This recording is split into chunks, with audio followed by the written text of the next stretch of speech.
pamit dulu sama presidennya. Pak Jokowi, saya ibadah boleh nggak? Boleh ya? Boleh dong. Masa nggak boleh sih? Nggak boleh. Minta izin dulu. Ini kan FKUB-nya ini kan. Wah, FKUB-nya izin dulu sama FKUB. Bangsat semua ya. Ini semua nih bangsat semua nih. Mau ibadah, Anda mau ibadah izin dulu sama Islam. Anjing agama nih bangsat agama nih. Anda mau ibadah izin dulu sama Islam ya. Anda yang mau ibadah izin dulu sama Islam ya. Balik negara yang paling sering kena bencana itu Indonesia. Kalau ndak perang, perang saudara, bakar-bakaran, bencana alam bolak-balik, terkutuk negaranya, saudara. Penjara, Pak. Oh, sudah damai, harus masuk penjara, Pak. Kalau enggak kita ada kekerasan. Bilang, orang semua, Pak. Enggak semua orang Kristen penuh Roh Kudus, Pak. Iya dong. Nanti kejadian kayak di Ambon, kayak di Poso, pasti akan terjadi di Indonesia lama-lama, saudara. Apa yang dirugikan oleh gereja? Ya, sehingga kamu harus menutup gereja dan membakar gereja, ngebom gereja. Salah apa gereja sama orang Islam? Ya kan?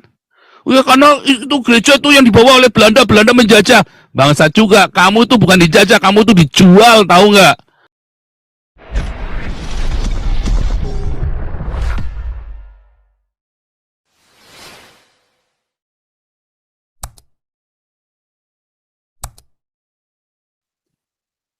Oke, sebelum masuk kembali ke Pak Anton dan Pak SK nih ya, sebentar nih.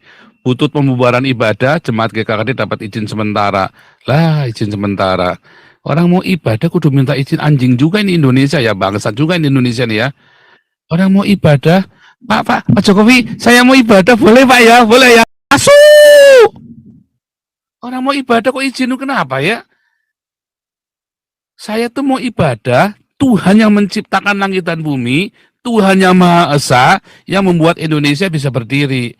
Lalu saya kudu pamit dulu sama presidennya. Pak Jokowi, saya ibadah boleh nggak? Boleh ya? Boleh dong. Masa nggak boleh sih? Nggak boleh. Minta izin dulu. Ini kan FKUB-nya ini kan. Wah, FKUB-nya izin dulu sama FKUB. Bangsat semua ya. Ini Islam semua nih, bangsat semua nih. Mau ibadah, Anda mau ibadah izin dulu sama Islam. Anjing nih agama bangsat agama nih. Anda mau ibadah izin dulu sama Islam ya. Anda yang mau ibadah izin dulu sama Islam ya. Gimana nggak fobia sama Islam? Karena Anda kudu izin dulu sama Islam. Ini agama nih. Iya kan? Anjing dong. Masa nggak anjing sih saudara? Bangsat dong. Masa nggak bangsat sih? Anda kudu mau ibadah izin dulu sama Islam ya. Izin dulu, kamu nggak izin sama Islam, kamu nggak boleh ibadah kamu. Anjing juga nih kan. Bangsat biadab laknat ini. Fobia, Allah bukan fobia, ini nyatanya saudara. Gimana nggak fobia? Ini kita terjadi setiap hari. Makanya saya teriakin dari sini. Kalau kamu nggak pengen diteriakin begini, kamu rubah. Menterinya lol, presidennya lol, wapresiden. Aduh. Katanya apa itil kelamin itu Islam ramah amin saudara ya. Susah saudara, susah. Nggak bisa saudara. Nanti Indonesia bubar bencana semua itu. Makanya bolak-balik negara yang paling sering kena bencana itu Indonesia. Kalau ndak perang, perang saudara, bakar-bakaran, bencana alam bolak-balik, terkutuk negaranya saudara. Terkutuk. Ya kan? Terkutuk, negara Indonesia terkutuk, saudara. Isinya karena nggak bertobat. Isinya yang begini-begini, saudara.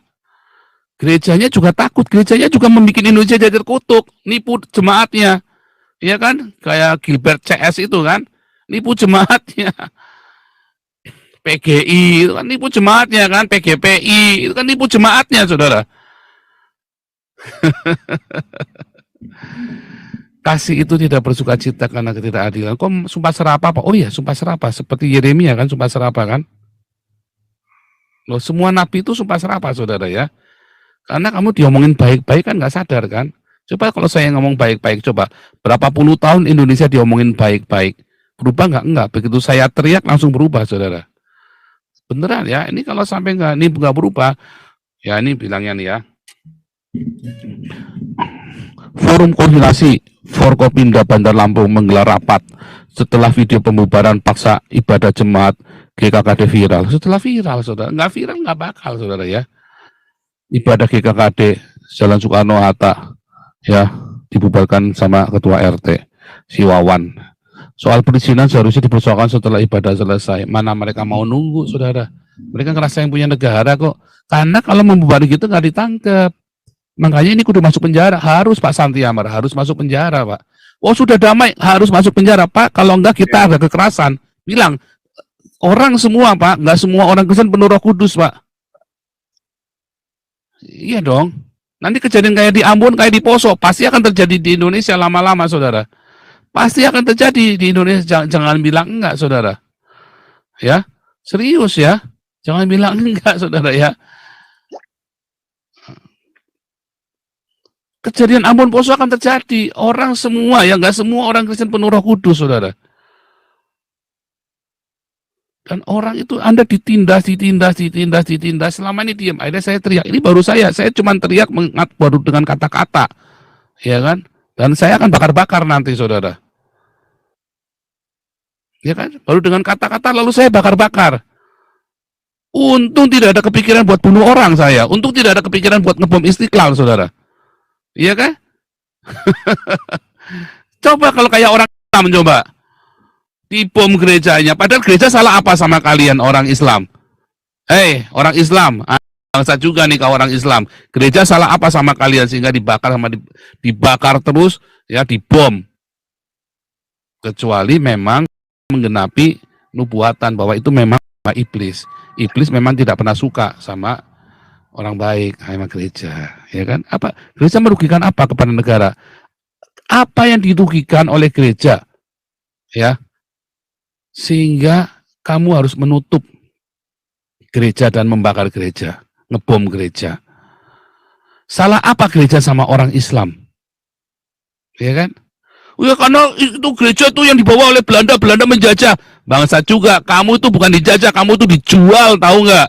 Kamu itu dijual sama sultan-sultan Islam, sama ulama-ulama kamu itu, pemimpin agama kamu itu yang jadi sultan kamu itu, Wali Songo itulah keluarganya Wali Songo itu, yang menjual kamu kepada Belanda, pada Portugis, pada Inggris.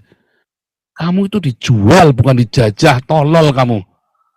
Lalu kamu dibohongin sama sultan-sultan kamu, katanya Belanda jahat, Portugis jahat, orang Inggris jahat. Kamu lihat sejarahnya, siapa yang pertama kali melakukan penjajahan? Kristen atau Islam? Islam dulu, saudara.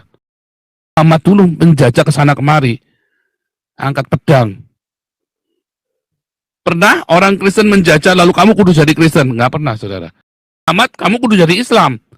Tak jajah kamu harus jadi Islam. Bahkan dia kirim surat dulu kan.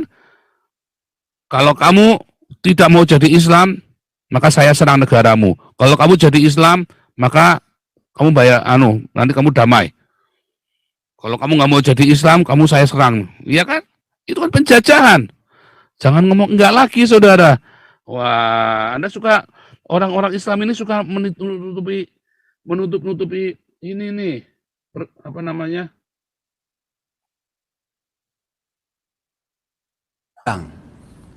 Jihad itu dikumandangkan memang dari dulu. Ada pengembangan Islam dengan dakwah, ada pengembangan Islam dengan pedang. Nabi SAW menyerang Mekah itu dengan kekuatan memang. Sampai menaklukkan Mekah, akhirnya tersebar Islam di Mekah. Dan kalau tidak ada jihad pada saat itu, Mekah akan tetap jadi kota kafir. Jangan dilupakan sejarah itu. Bagaimana Umar bin Khattab radhiyallahu anhu menyebarkan pasukan 12.000 orang dipimpin oleh Sa'ad bin Abi Waqqas radhiyallahu anhu. Kemudian juga terjadi dua perang besar di zaman Umar bin Khattab. Ada perang Yarmuk yang dipimpin Khalid bin Walid. 12.000 orang melawan 250.000 orang pasukan Romawi dan dimenangkan oleh kaum muslimin waktu itu. Sehingga mayoritas wilayah Romawi runtuh, wilayah Afrikanya dan wilayah negeri Syamnya. Kemudian pasukan yang kedua dikirim ke wilayah Qadisiyah. Qadisiyah melawan Persia. Ini 350.000 pasukan Persia dilawan dengan 12.000 pasukan Muslim dan dua-duanya menang. Dengan ekspansi Islam seperti itu jihad, mereka kalah orang-orang kafir ini. Akhirnya Islam tersebar di wilayah mereka. Tahukah Anda, 6 orang ulama hadis dari Bukhari, Muslim, Abu Daud, Tirmidzi, Ibnu Majah dan Nasai, semua ini orang dari Persia. 6-6-nya nih. Gara-gara Islam dulu diekspansi oleh Umar bin Khattab sampai ke sana dan akhirnya mereka masuk Islam, dari anak turunannya keluar ulama hadis yang kita pegangi banyak hadisnya. Itu awalnya dari jihad. Anda mau terima mau enggak, ini sejarah. Bukan cuma dia tahu, saya juga tahu, ya. Cuman dia jujur, Anda nggak jujur orang Islam. Dulu saya waktu SD, SMP, Islam itu disebarkan dengan damai, damai itilmu itu, saudara. Ya, aminmu itu, ini jujur saudara, ini orang jujur, ya, nggak ada rahmatan lil alamin, adanya rahmatan alamin saudara. Ini jujur ini Ustadz ini. Memang dengan jihad, Islam itu dengan perang disebarkannya. Dengan dakwah berhasil nggak? Nggak berhasil. Nggak pernah ada Islam sukses dengan dakwah baik-baik. Islam masuk ke Jawa pun dakwah baik-baik nggak sukses saudara. Begitu dia angkat senjata, dia kudeta, baru seluruh Jawa bisa diislamkan. Angkat senjata. Ya kan? Wali Songo sukses? Enggak, saudara. Kiai Sadra lebih sukses. Begitu Kristen didakwahkan dengan kekerasan, gagal. Ya kan? Nggak bisa. Perang salib itu adalah kegagalan Kristen. Walaupun yang menang Kristen. Kristen dakwah dengan senjata, gagal. Kristen harus didakwah dengan kelemah lembutan. Islam dakwah dengan baik-baik, nggak bisa, harus dengan kekerasan. Memang iya faktanya, Anda mau terima mau enggak, itu faktanya. Ustadz ini jujur. Apakah ada orang dipaksa jadi Kristen zamannya VOC? Nggak ada, saudara. Zamannya Wali Sanga, iya saudara. Iya kan? Itu Majapahit dibunuh rajanya sama anaknya sendiri supaya jadi Islam. Dan diislamkan dengan paksa seluruh Jawa ini. Kemudian Anda ditipu, dimanipulasi. Ya kan, jangan banyak nanya, nanti kamu masuk neraka. Ya, kerja rodi, uangnya sudah dikasihkan sama Sultan Islam. Tapi sama Sultan Islamnya nggak dibayarkan ke rakyatnya. Lalu yang difitnah orang Kristen lagi. Ya kan, ngomongnya penjajah itu Kristen itu. Ya kan? Itu fakta, saudara. Anda mau terima mau enggak, ini Ustadz sudah jujur. Islam itu memang bukan rahmatan lil alamin, tapi rahmatan alamin doang. Ajaran Islam itu kawin, poligami, kawin cerai, poligami. Itu bukan oknum, sendiri melakukannya, saudara. Umat sendiri melakukannya, itu memang rahmatan alamin, saudara. Surganya pun penuh dengan alamin, kan? Loh, saya nggak ngomong jorok. Saya ngomong apa adanya, cuman jujur saya, saudara. Ngomongnya dengan vulgar. Memang surganya Islam penuh dan ya kan, rahmatan alamin. Sampah kan? Hina, ya, kelamin itu hina, itulah kelamin. Itu kelamin. Islam itu rahmatan alamin. Makanya akhirnya orangnya penuh dengan hawa nafsu, semua ditabrak semua, saudara. Nah, tadi jihad, bisa nggak Islam disebarkan dengan damai? Nggak bisa, harus dengan jihad. Harus dengan jihad, harus dengan angkat pedang yang teracung. Makanya Kristen tidak ngajari membunuh. Sak marah-marahnya kita orang Kristen paling cuman kayak saya ini. Ini saya saja sudah caci maki sama gereja. Katanya tidak ada kasih, kebalik. Gereja yang tidak ada kasih karena kamu takut. Saya berani. Ya, buahnya sudah saya tunjukkan itu yayasan-yayasan yang kita bikin. Ya, tidak ada 1 rupiah pun masuk ke rekening saya. Gereja katanya penuh kasih tapi rakus-rakus itu pendetanya itu. Artinya apa? Kamu selama ini salah, kamu ditipu sama gerejamu. Kamu diajari takut, bukan diajari kasih. Di sini kamu diajari kasih. Kamu beri itu orang-orang Islam makan yang kere-kere itu. Nah, itu baru benar. Sadarkah saudara? Sadar, masa nggak sadar sih saudara. Satu lagi video ya. Lalu masuk Pak Anton. Mana Pak SK nih keluar nih, Pak SK-nya nih. Nah, ini tadi nih. Lupa kan? Nah, ini saudara. Coba, jangan kaget, jangan kaget. Tadi sudah saya contohkan di Timur Tengah, agamanya benar, madhabnya benar Hanafi, Syafi'i, Ahli Sunnah wal Jamaah, tapi akhlaknya morat-marit. Sudah 40 tahun perang saudara, akhlaknya morat-marit. Sampean wani beli, sampean berani nggak pergi ke Afghanistan sendirian? Jalan malam-malam, berani nggak? Berani nggak kamu jalan malam-malam di Afghanistan, saudara? Nggak berani, saudara. Kamu berani nggak jalan malam-malam di Belanda sini, saudara? Berani, saya sering, saudara. Saudara, satu tahun pertama saya di Eropa, saya dari Belanda, Jerman, tiap malam naik kereta, saudara, sendirian. Ya, kadang-kadang saya jam 4 pagi nunggu di stasiun kereta sendirian. Jam 1 sampai jam 4 pagi itu nggak ada kereta. Saya nunggu di stasiun sendirian. Saya kadang-kadang di Enschede. Ya, saya pernah main musik di Enschede, main piano ya, saudara, di Enschede. Sendirian, sepi, gelap, saudara. Saya cuma main piano, ada piano nggak boleh dipakai. Dan kedua, saya main yang saya lupa ya, di Jerman. Saya pernah juga di Prancis sendirian, saudara. Tangtung, saudara. Sendirian, saudara, nggak takut dirampok, nggak takut. Coba di Afghanistan, berani nggak saudara jalan? Di Syria, berani nggak jalan sendirian? Nggak berani, hilang saudara. Jangankan di Syria, di Palembang aja, saya jalan sendirian di Palembang, orang-orang pada ketakutan saudara. Nggak ada orang di Palembang itu lewat jam 8 malam orang jalan sendirian, nggak ada saudara. Jangan sampai Syria, sampai Afghanistan, di Palembang aja lah saudara. Di Jakarta lah, jam 2 pagi jalan sendirian saudara. Wah, nggak ada yang berani saudara, Jakarta saja lah. Ya, nggak ada yang berani. Ya. Kalau kamu di Belanda, jalan sendirian nggak apa-apa saudara. Kamu di Jerman nggak apa-apa. Negara kafir itu memang aman. Anak 6 tahun di Tokyo pergi sekolah jalan, saudara. Saya tunjukkan ya. Anak 6 tahun. Ya, mana nih? Anak 6 tahun pergi sekolah sendiri. Oh, sebentar ya, di Tokyo.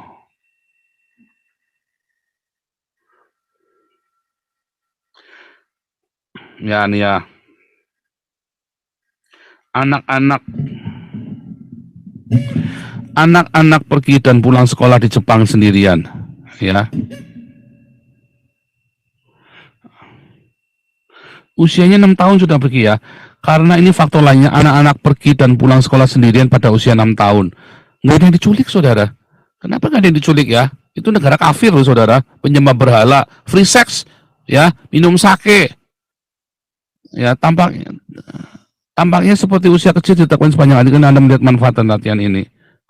Selain keamanan yang ditawarkan negara, alasan yang paling masuk akal dan diakui adalah untuk menciptakan tanggung jawab pada anak sejak usia dini. Aduh, Anda 6 tahun. Oh, 6 tahun suruh pergi sekolah sendiri, hilang saudara. Kalau di Indonesia diculik saudara, nanti tiba-tiba nanti ginjalnya hilang, jantungnya hilang, iya kan? Kalau di Indonesia akibatnya apa saudara? Pencurian organ anak marak di Indonesia. Lihat, penculikan ya, anak di Makassar untuk dijual ya, marak kabar hoax bukan ya. Viral foto anak korban penculikan diambil organnya. Total harga organ satu anak Rp 5 miliar, picu penculikan. Waspada perdagangan orang dengan modus penculikan. Bukan hoax ini ya. Penculikan anak semakin marak.